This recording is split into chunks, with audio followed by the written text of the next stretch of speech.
Hi అండి, welcome to Varshi వంటిల్లు. మరిన్ని వంటల కోసం మా ఛానల్ని సబ్స్క్రైబ్ చేసుకోండి.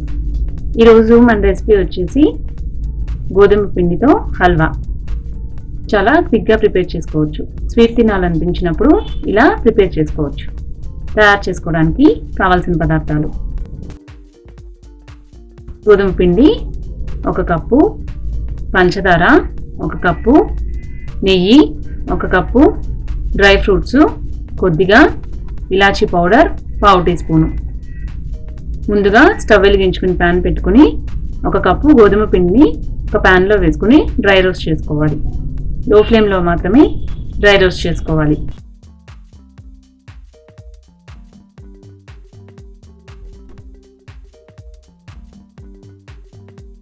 లో ఫ్లేమ్లో బాగా డ్రై రోస్ట్ చేసుకోవాలి. ఈ విధంగా డ్రై రోస్ట్ చేసుకున్న తర్వాత పక్కకు తీసేసుకోవాలి. వేరొక ప్యాన్లో 1 కప్పు నెయ్యి వేసుకోవాలి. నెయ్యి బాగా కరిగించుకోవాలి. ఈ విధంగా నెయ్యి కరిగిన తర్వాత ముందుగా మనం డ్రై రోస్ట్ చేసుకున్నటువంటి గోధుమ పిండిని దీనిలో యాడ్ చేసుకోవాలి. లో ఫ్లేమ్లో బాగా మిక్స్ చేసుకోవాలి.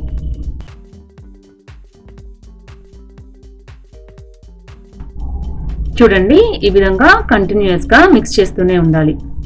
ఉండలు లేకుండా బాగా కలుపుకోవాలి.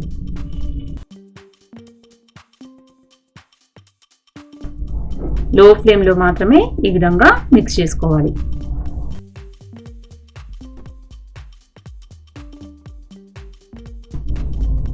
ఈలోగా వేరొక స్టవ్ మీద ప్యాన్ పెట్టుకుని 1 కప్పు పంచదార, 3 కప్పులు వాటర్ని యాడ్ చేసుకోవాలి. పంచదార బాగా కరిగే వరకు కూడా ఈ విధంగా కలుపుకుంటూ ఉండాలి.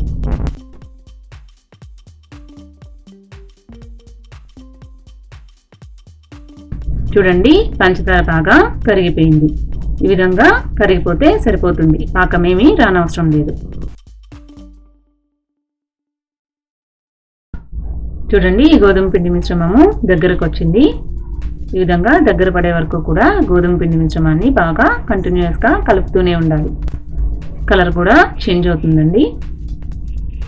ఇప్పుడు మనం ముందుగా కరిగించుకున్న పంచదార మిశ్రమాన్ని యాడ్ చేసుకోవాలి. కంటిన్యూస్గా కలుపుతూనే ఉండాలి.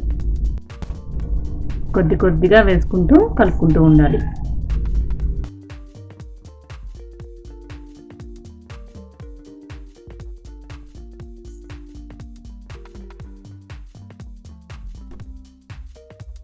చూసారు కదా, ఈ పంచదార మిశ్రమాన్ని మొత్తాన్ని ఈ పిండి మిశ్రమంలో వేసేసుకోవాలి.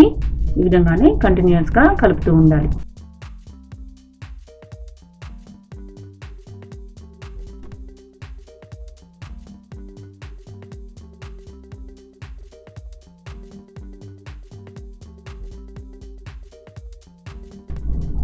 ఈ విధంగా బాగా కంటిన్యూస్గా కలుపుతూ ఉండాలి. చూసారు కదా, బాగా దగ్గర పడింది.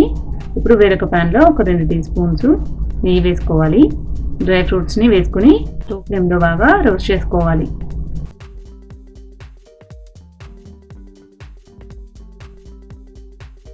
దీనిలోనే 1/2 టీ స్పూన్ ఇలాచీ పౌడర్ కూడా వేసుకుని కలుపుకోవాలి.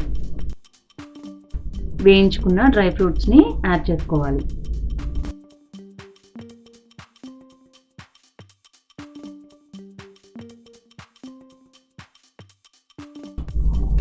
సర్వింగ్ బౌల్లోకి తీసుకుని సర్వ్ చేసుకోవాలి.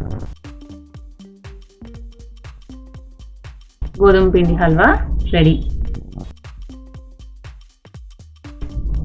Thank you for watching. నా వీడియో కనుక మీకు నచ్చినట్టయితే ప్లీజ్ లైక్ చేయండి, షేర్ చేయండి. నా ఛానల్ని సబ్స్క్రైబ్ చేసి సపోర్ట్ చేయండి.